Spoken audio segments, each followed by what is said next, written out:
You're with Clement Manyathela on 702. Let's walk the talk. Streaming on the Prime Media Plus app. DSTV channel 856. 92.7 and 106 FM.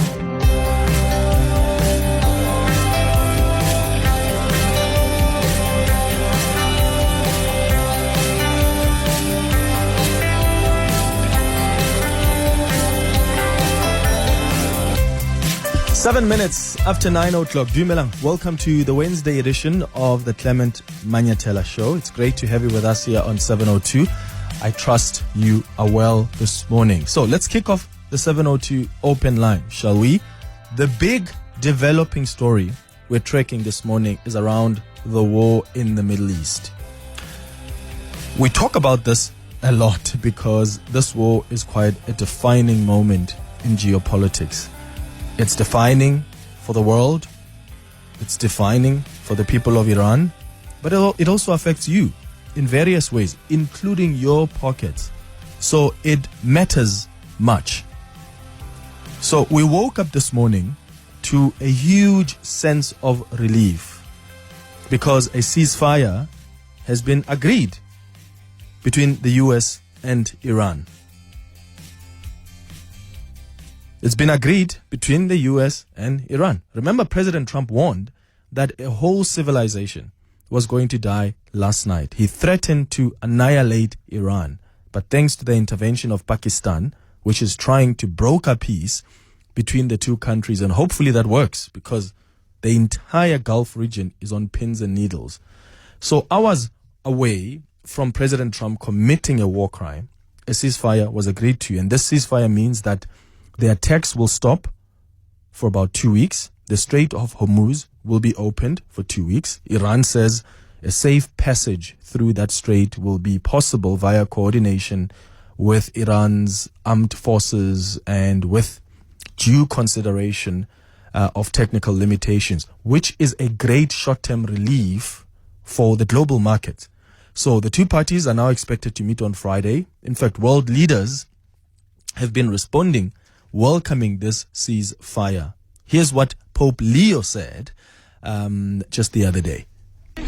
I would simply say, once again, what I said in the Urbi et Orbi message on Sunday, asking all people of goodwill to search always for peace and not violence, to reject war, especially a war which many people have said is an unjust war, which is continuing to escalate and which is not resolving anything. In fact, we have a worldwide economic crisis, energy crisis, situation in the Middle East of great instability, which is only provoking more hatred throughout the world. So come back to the table, let's talk, let's look for solutions in a peaceful way, and let's remember especially the innocent, children, the elderly, the sick, so many people who have already become or will become victims of this continued warfare. To remind all that attacks on civilian infrastructure is against international law, but that it is also a sign of the hatred, the division, the destruction that the human being is capable of. And we all want to work for peace. People want peace.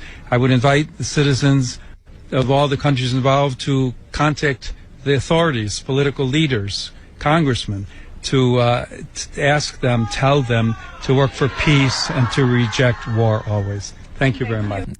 So that's what Pope Leo said. But there are world leaders that have been responding, a lot of them welcoming this opportunity for the two parties to sit down. So here's a question for you. Whose victory do you think this is?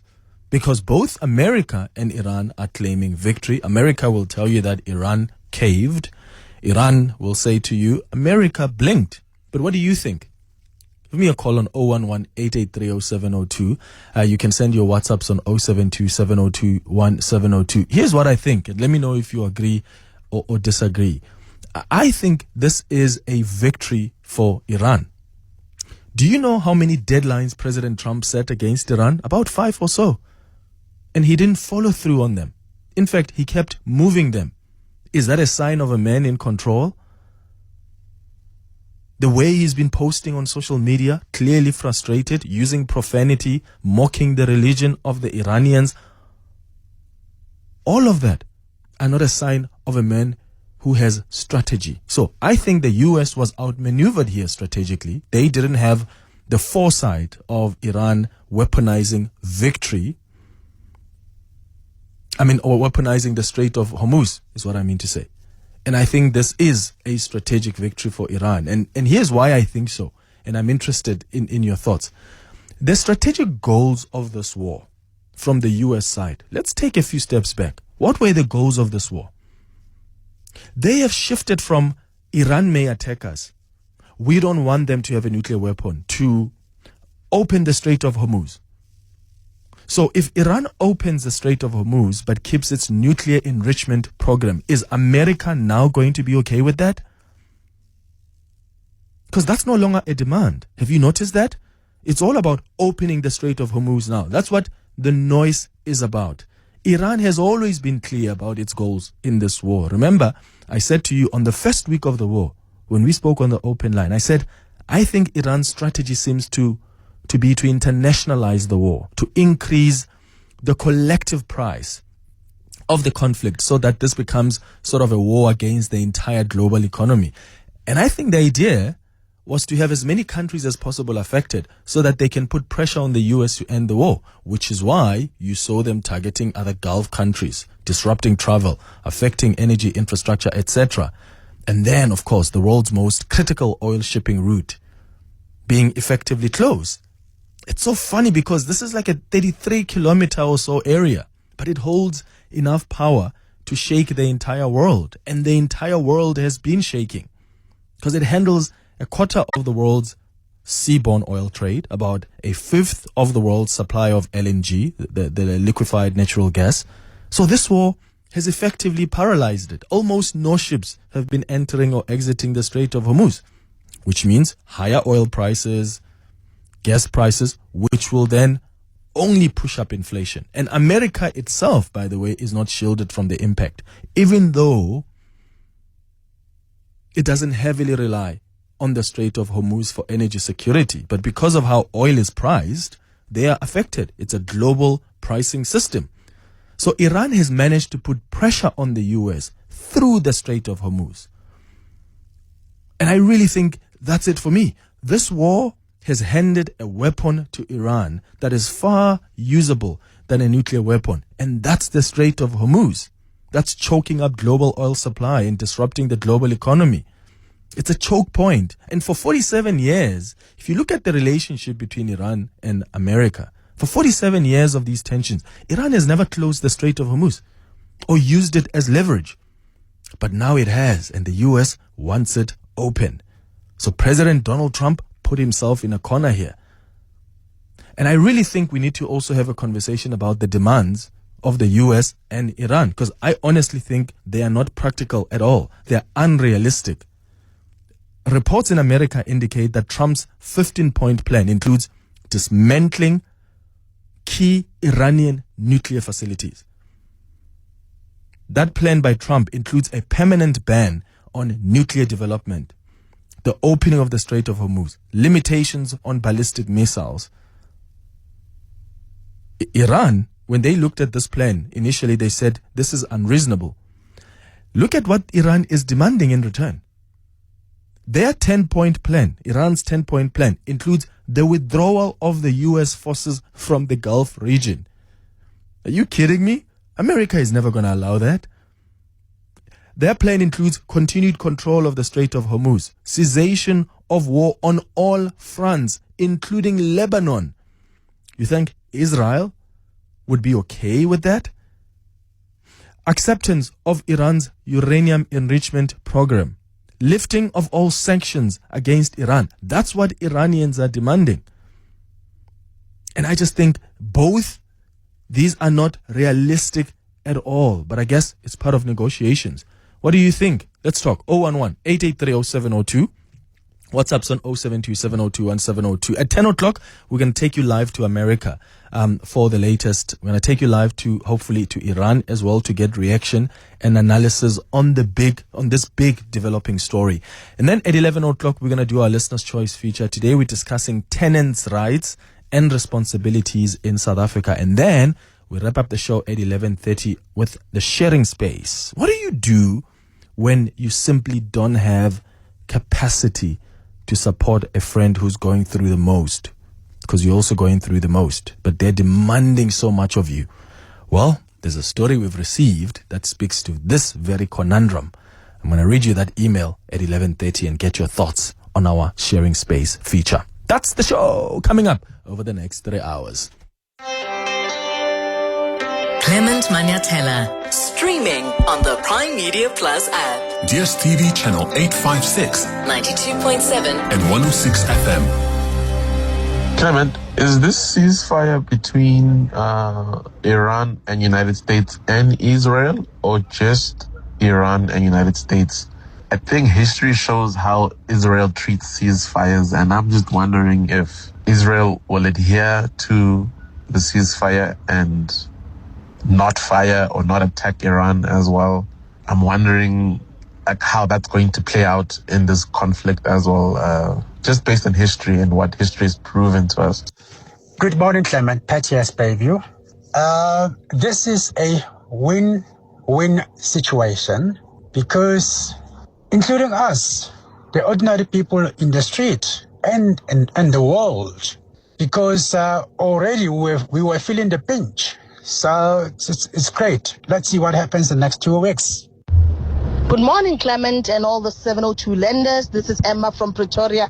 I spent the whole night waiting for 2 a.m. And then this happens. I'm a little disappointed because it means we're going to have to do this over again. We know what has happened in the past during negotiations that were going very well. We know America is going to bomb all negotiators. We know that. We know that Israel is not going to stop bombing Iran. It's not going to stop bombing Lebanon. It's not going to stop bombing Gaza. We know that. But on the upside, the winners of this war is Iran. And I say that because the Strait of Hormuz was open before this war started. And I'm saying that because, can you imagine, they got into this war knowing that they are bound by the USA, their sanction against them. They came out with some sanctions. Thirdly, the third contagious issue was the uranium. They still have it. So Iran won. I do not see what technical win America got. Kanete, the emperor is naked. Thank you so much. Hey, let's see. Let's wait and see. So, I mean, Iran wants to continue with its enrichment. That's part of their demands as they go into negotiations with the US. The US on the other side says you have to stop all of your enrichment. And that's why I'm saying these are just simply not practical. I mean, Iran, after being attacked like it's been by Israel and America, why would they be naive to let go of their missiles and their enrichment when they know how vulnerable they can be? Even with Israel, for instance, why would Israel let go of its nukes or its missiles, knowing how vulnerable Israel also is to some of Iran's proxies? I wonder what compromise is going to be reached. And I worry that this is buying time. I'm not sure what it looks like on the other side, but I don't see Iran agreeing that they will not have enrichment. I don't see Iran agreeing to give up control of the Strait of Hormuz. I don't see Iran agreeing to the limitations on its ballistic missiles. But also, I don't see America also just agreeing that Iran must continue with its uranium enrichment program. I don't see America agreeing that there must be a cessation of war on all fronts, even including in Lebanon or in Yemen. I don't see the US agreeing to Iran's demand that US forces must be withdrawn from the Gulf region. So what compromise are these two parties going to reach? MJ, you're calling from Pretoria. What do you think? Hi, Clement. Look, Hey, Sada. I think for me, let's give it to Iran. Number one, Iran was fighting two countries that are very powerful militarily. Number two, Trump realized that Iran means business, because remember, Clement, Iran managed to restore their air defense system. Hence, they downed 3 U.S. jet last week. So Trump knew that it was not necessarily going to be an easy passage this time. Number three, Iran, through the Strait of Hormuz, imposed that all ships that are going to pass there, they will no longer pay in U.S. dollars. They will pay in Chinese yen. That was a victory, because now America was starting to feel the pinch, like you mentioned earlier. Iran actually managed to penetrate the Israeli air defense system and inflicted a heavy damage, which the media is not showing because it is not allowed. So, and they did not only inflict damage in Israel, they managed to destroy some of the air bases in the region, which are not actually even fully shown. They managed to chase the American embassy staff out of Kuwait and Iraq. So it was not going to be an easy one for Trump this time. So I'll give it to Iran, because if you look at the demands that Trump imposed, Iran has never changed the regime. Iran has never. Trump says. In fact, let me read you from what he posted yesterday. He says, and I quote here: "We have already met and exceeded all our military objectives," which is suspicious, MJ, because if really America has met its military objective, they are done in Iran, then is the Iran's regime really changed? And what is the evidence of that? But also, number two, if you have exceeded all your military objectives, why in your demands going into this negotiation are you asking them to limit their ballistic missiles? Are you asking them to stop with their uranium enrichment? That tells you that the military objectives of the U.S. have not been met. That's why now they're using this negotiation to try and push over the line. And Clement, if you mentioned 2 weeks ago that you have obliterated all the military resources of Iran, why are you then asking them now to limit their military? Because he is aware of the damage. Those ballistic missiles, Clement, we will see with time, they have actually caused a huge damage in Tel Aviv and Haifa. So he said they have destroyed the Iranian military capacity. Why then now do you ask for ceasefire? If you have militarily. Exactly. Made a mistake. He undermined Iran. That is the problem. I think he didn't also have proper intelligence. MJ in Pretoria, thank you. He did, I agree with that. He absolutely undermined Iran. He didn't have a proper strategy going into this war. That's why, by the way, go check out the polls in America. Various polls are indicating that Americans don't support this war. In fact, I remember back in Iraq and back in the day, Americans were asked in polls, do you support America going into war with Iraq? 82% or so, if I'm not mistaken, Americans were like, yes. In Iran, that was Iraq. And then there's another country I'm forgetting now, where they also asked, what do you think of America going into war? They said, I think at about 70% or so, they said, let's go in there. And it was, of course, after a few years after September 11. So you understand why Americans felt we need revenge. We need to do something and get to the people that caused that devastation for America. But right now, when you look at the polls right now, various polls are indicating Americans don't support this war. I think the numbers are at about 30-something%. Only 30-something% of Americans, according to the various polls, are saying we support the war. And one of the reasons why those who don't support it are saying they don't is that they're saying it's not been clear why America is in this war. Why is that the case? Because we've been getting all sorts of different explanations. Even the head of intelligence in America said, we don't really have intelligence that indicates that Iran was close to building a nuclear weapon. Then the question is, why did you attack? Because you've already said Iran was a threat to America. If there's no evidence from the IAEA, from the head of intelligence, of of America, that Iran was close to building that nuclear weapon, then what would be your intention then? Your goal on going to bomb that country?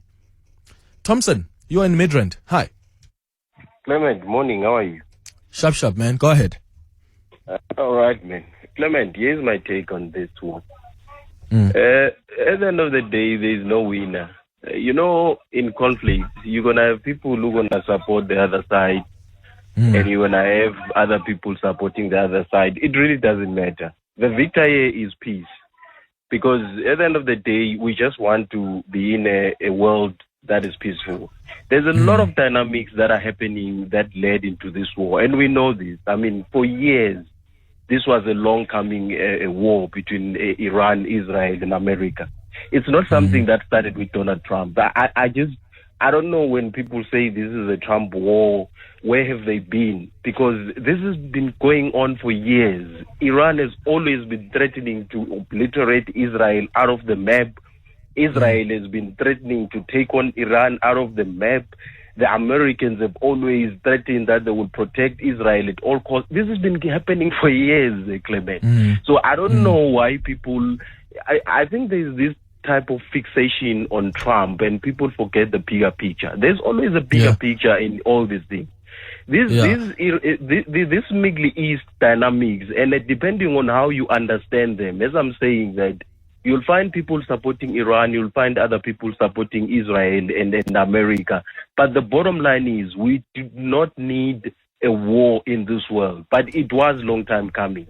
And for me, if you ask who's the victor here, I would say peace is the victor, irrespective of who claims they have won in their side. The Americans, if we are being honest, Clement, if you look at in terms of wars, there is no way that Iran can take on the Americans. It's just a question how much do the Americans want to go into Iran? That's just the question. Because the reality is, the Americans, the weapons that they have, they can finish Iran in 2 days. And that's the reality. But what would be the consequences? And they have to weigh that as well as America.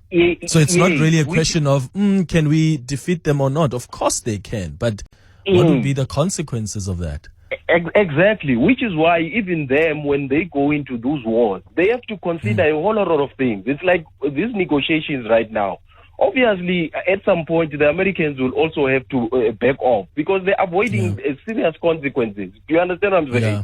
That's what I'm saying. Get it. At the end of the day, there is no winner in this thing except for peace. Peace is the winner. Whether Iran claims victory, for me, the way they were behaving recklessly, because they adopted this attitude that they want to fight Israel and America, and then they want to bring everyone else down, including the world.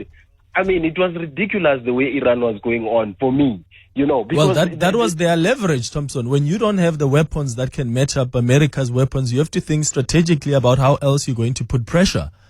That's why. But then that proves the point that they should not be allowed to have a nuclear weapon. Because if you are going to have a country that behaves in this manner, then God knows if they had that nuclear weapon, what they were going to do. When you are in a war with a country, countries fight all over. Russia fights Ukraine wherever they fight. There are specific targets that these countries, depending on what type of war they're fighting. But if you look at what Iran has been doing, for me, if you ask me, they were very reckless in how they were fighting this war. Because now they adopted an attitude that they want to bring the entire world down together with them. Now, for me, and I understand that they were doing that out of desperation, because they know they don't have the weapons that the Americans possess. But you then ask yourself, what kind of mentality and attitude? I was looking at what they were posting the other time. They were in that bridge, putting women and children. How do you put women and children on the firing line? Why are we saying they are putting women and children, Thompson? Why are you not saying they are women who have decided, and men? It wasn't just women. In fact, on the bridges, there were other bridges where there are lots of men who were lining up. But why are you saying they're putting them there, as opposed to there are people there who may support the regime who are there, and there are people who may not support the regime which is also true. And I really think, Thompson, I absolutely hear what you say about peace is the winner. I just disagree slightly on the strategy that the two countries take. In war, you always have to be strategic. If you are dealing with a powerful country like the United States, you cannot match them with weapons. If they're just going to come and attack you, even though they've claimed they've obliterated your nuclear infrastructure, you've got to think of other ways to put pressure on them because they're putting pressure on you through their weapons. You've got to think of other ways. And as unfair as those ways can be, because I'm sure you agree that it's unfair on the US to be bombing civilians. I mean, there are girls who have died, young girls who had nothing to do with this war. That's unfair. Similarly so, it is unfair what Iran would do where they disrupt the global economy, but that's the nature of war. Unless you're suggesting that Iran was supposed to just fold its arms and look the other way while America bombs it and not come up with its own strategy. No, of course not, Clement. That's why I'm saying, for me, at the end of the day, peace is the winner here, because Peace this it is. war Yeah. was long time coming. It was just a question of how was going to be Got fought. you. Because All right. Thompson, let me cut it there. I just saw the time. I'm completely out of time. 702 WhatsApp Clement on 072 702 1702. Hey, it's going up to 20 minutes now before 10 o'clock. This is the 702 open line. We've been reflecting so far on the big developing story this morning. We woke up with a huge sense of relief. I can tell you that much. I actually had to wake up at 2 a.m. this morning to check, okay, that's the deadline. What has been agreed? Because I was also worried that I may wake up to really a country that's been flattened and civilians that have been killed. And really, it was a huge sense of relief to see that there's a ceasefire now for 2 weeks. The Strait of Hormuz will be open for 2 weeks while and the attacks will also stop for 2 weeks while the two countries, Iran and America, negotiate. So I'll continue taking your calls on that on 011-883-0702. Your WhatsApp's on 072-702-1702. By the way, something else I wanted your thoughts on is what's happening in the UK with Kanye West, the American rapper. So he has been barred from entering the United Kingdom by the UK government, and this decision has had quite significant consequences, including the cancellation of the highly anticipated Wireless Festival, where he was actually scheduled to headline. And according to the UK Home Office, the decision is based on concerns that his presence would not be conducive to public good. And they've cited a series of the past anti-Semitic remarks Kanye has made, controversial public statements as well. And in recent years, we've become accustomed to what is often referred to as this cancel culture, right? Where artists will face consequences driven by public sentiments, whether through consumer boycotts or corporate disassociation, event cancellations initiated by organizers, you name it. And this situation is different because the state itself is effectively preventing an artist from entering a country based on their conduct and speech. So what do you think of how the UK has handled this? Like, do you believe that it's reasonable and proportionate response to like harmful rhetoric? Because Kanye West has come out to say, I've got bipolar, I've got a medical condition. It's the one that's really made me, say the terrible things I've said, anti-Semitic stuff, racist things I've said in the past. And I wonder if you think there should be grace towards him. And look, as someone who's always been Kanye West's fan, I've had to divorce him for a while because I wasn't happy with the trajectory he's been taking. So at some point, I was on a breakup with Kanye West up until recently, when he came out again and said, I'm sorry. And I thought, let me give him another chance. Maybe he means it this time. And he said he's committed to doing things that shows that he now understands better, right? I don't like the stuff he has said about black people and slavery. I hated that because it wasn't nuanced. It was so naive and quite stupid, to be honest, to say what you said about black people in America who were slaves, and whether or not that was a choice, right? I don't like what he has said, even about the Jewish people. So I've always felt, I'm not sure about the direction he's taking. But shouldn't that be our responsibility then as fans of these artists to decide whether we boycott them or not? Do you need a government to come in? Do you think that is reasonable? And given that Kanye West has apologized and said the struggles with bipolar disorder are the reason for his conduct, or do you think that conduct is unforgivable despite of that apology? And does this constitute an overreach of government authority into the realm of art and expression? Let me know your thoughts, please. 011-883-0702. WhatsApp's on 072-702-1702. Jabu, let's go to you. You're calling us from Sharpeville. What do you want to say about what happened overnight? Good morning.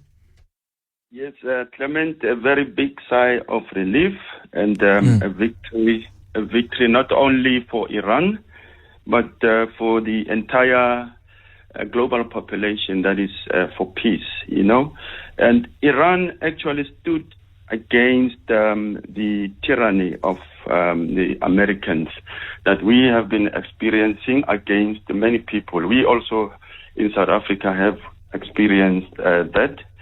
And I'm referring to the American supremacy.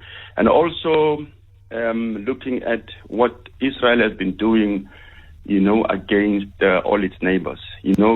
As Zionists, they've been also putting some kind of racist attitude towards their neighbors. And I'm saying that Iran actually showed the entire world and also its Islamic neighbors that it can stand against tyranny.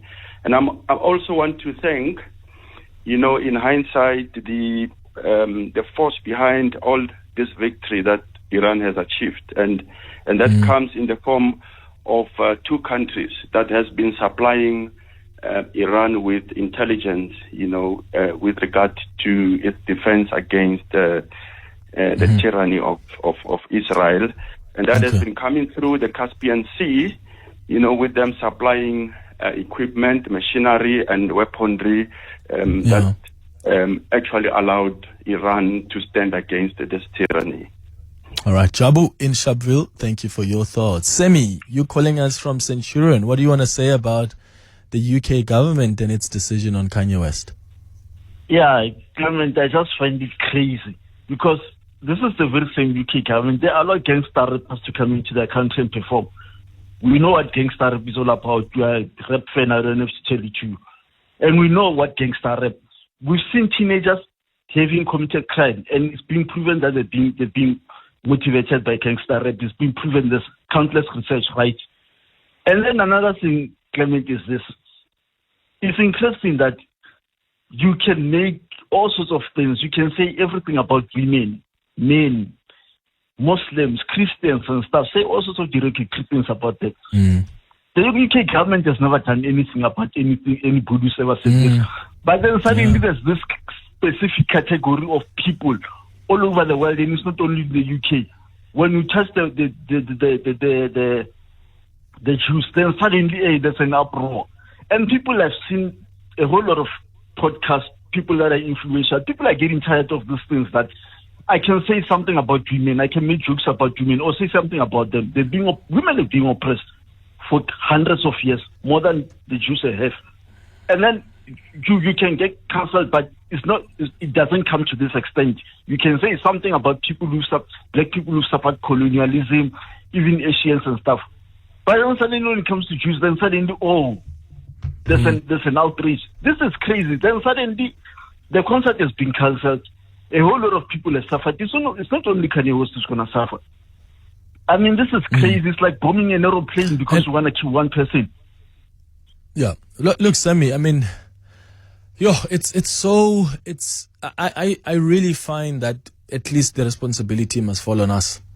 Like, we are the people that must decide whether we want to boycott that concert or not. Like, there are people who have decided. Remember, there was that guy who And of course, this is a different example. Remember, there was this guy who has Tourette's condition, a Tourette's condition, where you can end up saying things that you don't really mean. And at an award ceremony, I think there in the UK, this man shouted the N-word. It's the Tourette's syndrome. Yes, thank you. And I just feel like that was quite wild, right? But at least there was an explanation of, oh, this is a syndrome and this is, of course, how it affects you. But there are people that have actually been given that man a lot of grace to say, oh, he's got a condition. And I mean, with Kanye West, he says, I've got a condition. I'm accepting and I'm willing to do the work. And it's been interesting to observe how much grace is not so much given to Kanye West. And that's not to say that things that he has done are not wild. They are. As I said, I've really been offended myself by the stuff that he has said about black people, about slavery, and it being a choice. I don't like what he has said about other groups of people, including the Jewish people. He has made anti-Semitic comments before, and I think he must be held accountable for that. But if you are going to take a moral position like that as a UK government, then be consistent about it. So if there's an artist who comes tomorrow who's also made disparaging remarks against another group, are you going to take a similar position? How does it work? And at what point do we draw that line to avoid a situation where government now becomes our nanny? It's like a nanny state now. No. I've got a right to make up my own decision about whether I want to go to Chris Brown's concert or not. And there are other people who may decide, I don't want to go to Chris Brown's concert because I think he's a women abuser, like has been claimed here by some organizations, GBV organizations, which is fine. But the beauty about that and the constitutional democracy we live in is there is freedom for all of you. You can decide. You can decide what you want to do. It's 10 minutes before 10 o'clock. 7:02. The Clement Manyathela Show. Let's walk the talk. Hi, Clement. Hi, before 10 o'clock. I'm not really sure that Kanye West's anti-Semitic utterances can be solely attributed to his bipolar. I think he has recanted his statements due to the financial loss that ensued after his actions. So I'm not really sure if his apology is genuine. And so those that were hurt by him, it's up to them to decide whether they accept his apology. But I also think the government's intervention is justified because there's a segment of the community in that region that does not want him to come there. So I suppose the government is standing up for that community. But what about the segment of the community that has accepted his apology and wants him to come? Huh? I get you. Look, when Kanye West apologized, I spoke about it on the show and we had a discussion on the open line, and I was the first one to say, I am not sure whether I trust him this time around. I'm not sure, because we've been here before where he will say sorry and then he comes back again. But isn't that really what is part of the condition of bipolar? I don't understand that much about bipolar to be able to say conclusively whether or not, that's one of the things you get subjected to in as far as your conduct is concerned. But even me, I was very skeptical. I'm not sure. Does he mean it this time around? But if you're saying the UK government can intervene because there's a segment in the community that really feels offended by this man, what about the segment in the community that says, well, we're going to give him grace and accept his apology and see how it goes this time around? Yeah, that's just what I think here. And I do think Kanye needs to do better, because one of the comments I made when he apologized was, I hope he's not doing this because of the concert that was upcoming at the time. I don't know if you've seen the concerts in America that you pulled. I mean, he had sold out shows for 2 days. Sold out shows. And then he apologized just a couple of months before then. And if you understand how creatives do things in America, how Hollywood even works, or there's always going to be a bit of drama before an artist releases something or before a big movie comes out, because they want to grab your attention. And a part of me felt like that's exactly what Kanye West was doing. But the reality is there are people who've accepted his apology. There are people who choose, we want to go to his concert. Why must a government decide on behalf of those people? Oh, it breaks my heart to disagree with you on this one. No, Kanye West, I think he says that he had bipolar. That's not an excuse. I mean, you know that in law, the fact that you don't know is not an excuse. There has to be consequences. And whether or not government should interfere, it's a different case, but there has to be consequences. Kanye has said terrible things in the past, and he's doubled down on them. It's because now it's hurting his pocket, it's hurting his finances, hence he's apologizing and coming up with excuses. But I don't think he means it. He knows clearly what he's talking about. Those are his worldviews, and he has stuck to them. These are repeated mistakes. There should be consequences. Prince in Joburg. Yeah, Prince, absolutely. There should be consequences. But I just think that let's also try and have consistency here. If you and I are going to be able to understand when someone comes and says, well, I've got Tourette's syndrome.